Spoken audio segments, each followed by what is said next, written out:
Pada perjalanan wisata religi kali ini sampailah kita di makam Sunan Pandanaran yang berlokasi di Bukit Jabalkat, Desa Paseban, Kecamatan Bayat, Kabupaten Klaten, yang termasuk di Provinsi Jawa Tengah. Dari Gapura Duda kita akan langsung berjalan untuk menaiki tangga, berjalan setapak demi setapak.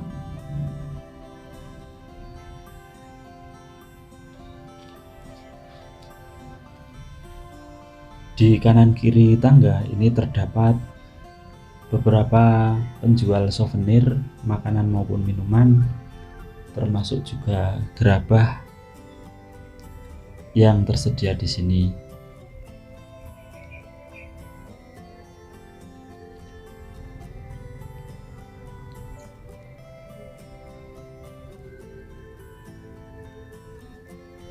Khusus bagi para pengunjung atau peziarah yang tidak sanggup untuk menaiki tangga karena jumlahnya adalah sangat banyak, yaitu 250, maka untuk mencapai ke puncak makam Sunan Pandanaran bisa ditempuh melalui jalur ojek yang biayanya kurang lebih Rp7.000.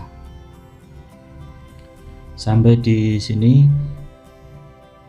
sendal, sepatu ataupun alas kaki yang dipakai pengunjung sebaiknya dititipkan di tempat penitipan, karena untuk masuk di komplek makam dilarang memakai alas kaki.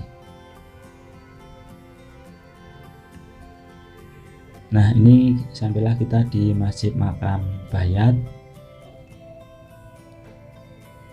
yang mana masjid ini masih sangat kokoh, bisa digunakan oleh para peziarah untuk beribadah.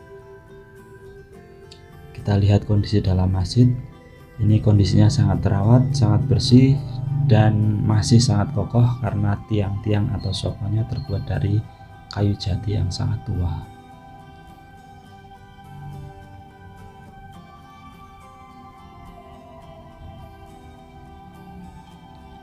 Dari dalam masjid kita langsung keluar untuk langsung menuju ke kompleks makam Sunan Pandanaran, berjalan ke arah barat.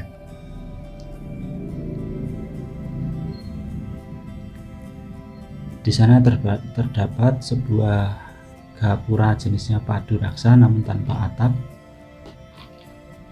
yang mana di sini disebut sebagai gapura pengrantunan.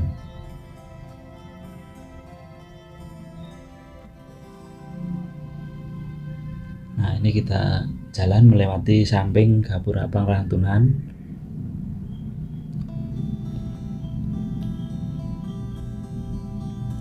Di sini sampailah kita di sebuah bangsal yang mana para pengunjungnya cukup banyak, karena kebetulan saya ketika sampai sini itu adalah bertepatan dengan bulan Ruah, yang mana banyak orang-orang berziarah. Di bangsal ini para pengunjung diwajibkan untuk melaporkan atau registrasi jumlah pengunjung atau rombongannya, jumlahnya berapa orang.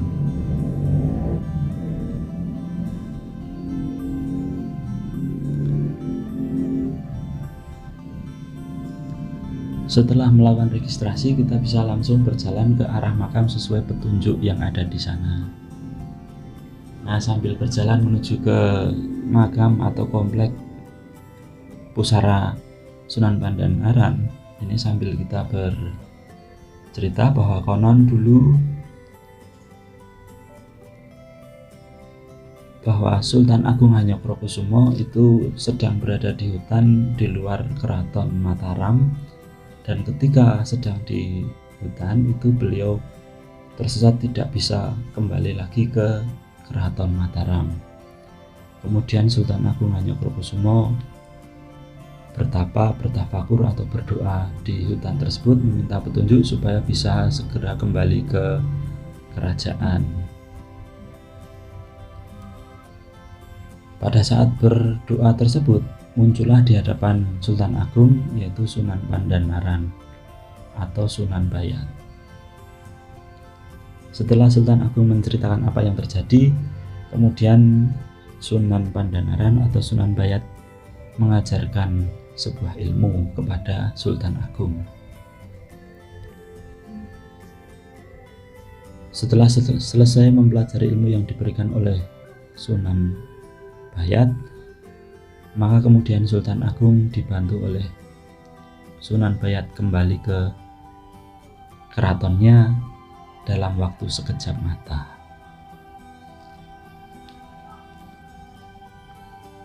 Sampailah Sultan Agung di keratonnya dalam sekejap mata, dan kemudian sebagai wujud terima kasihnya kepada Sunan Pandanaran, maka Sultan Agung di kemudian hari, yaitu pada Mei 1633, beliau melakukan kunjungan ke makam Sunan Bayat.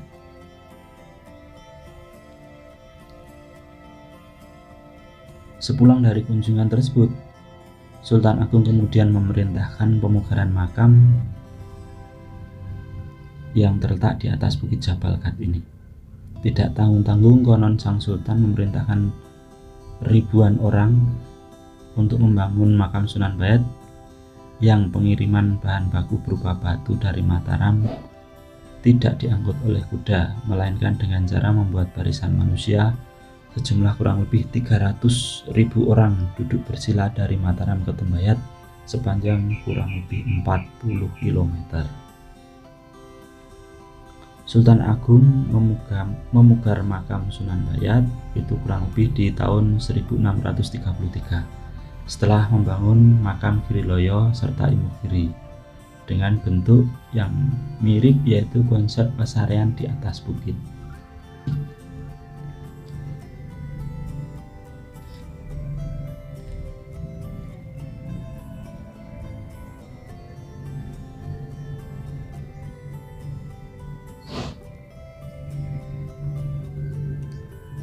Dari sini kita akan melanjutkan langkah kita semakin mendekati pusara Sunan Pandanaran.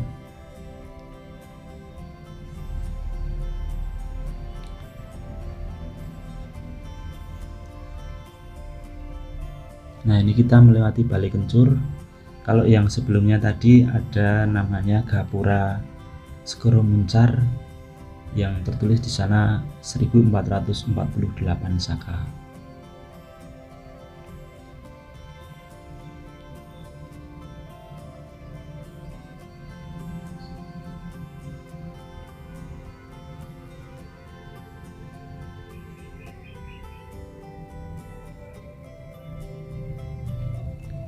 Sampailah kita di Gapura Prabayeksa.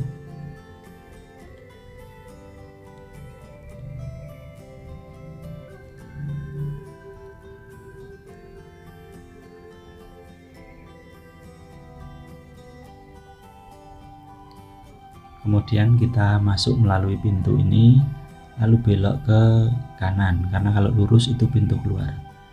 Nah, ini ada dua jalur, maka untuk masuk itu kita pilih yang jalur yang sebelah kanan.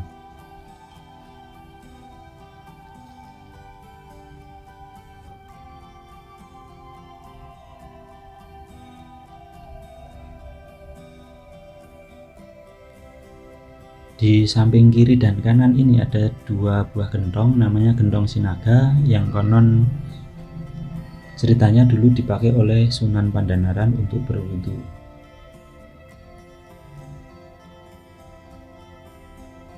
Itu ada 3 pintu masuk, maka kita pilih pintu yang tengah untuk menuju ke pusara makam Sunan Pandanaran.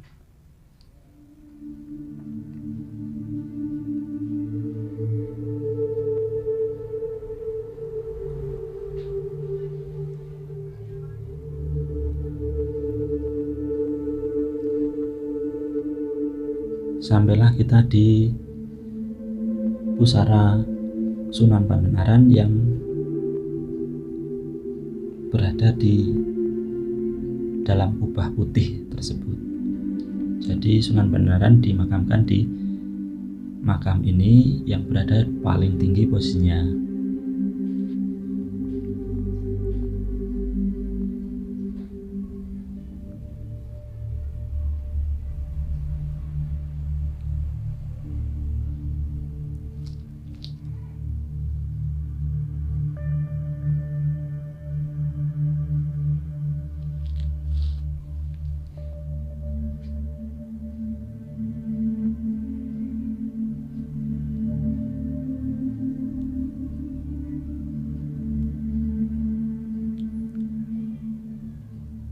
itu ada petunjuk keluar, maka setelah dari pusara makam Sunan Pandanaran kita akan melihat sisi luar. Nah, ini pada bagian sisi luar di puncak ketinggian Jabal Qat.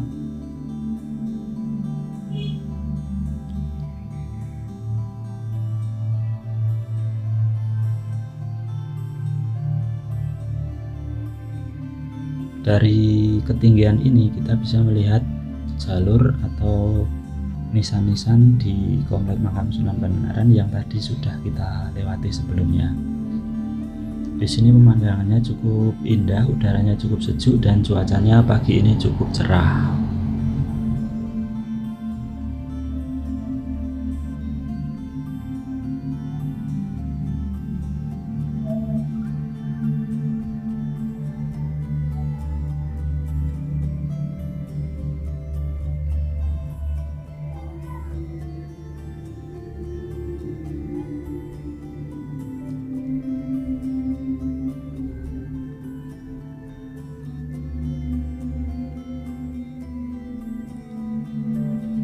Bangunan putih di sebelah kiri ini yang merupakan di dalamnya ada pusara Sunan Pandanaran beserta kerabatnya. Ini kurang lebih ukurannya sekitar 11 x 11 meter.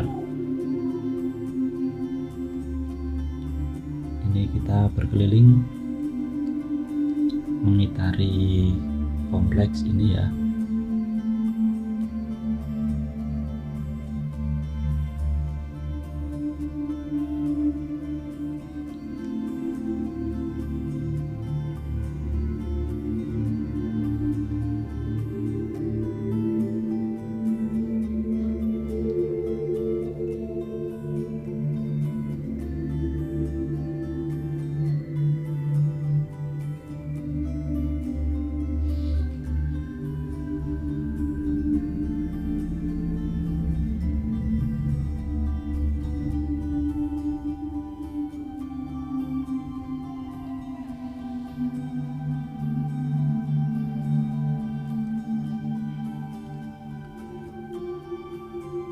Nah, sampailah kita di 3 pintu yang tadi. Kalau tadi kita masuknya di pintu yang tengah, ini karena kita keliling, kita masuk dari pintu sebelah barat.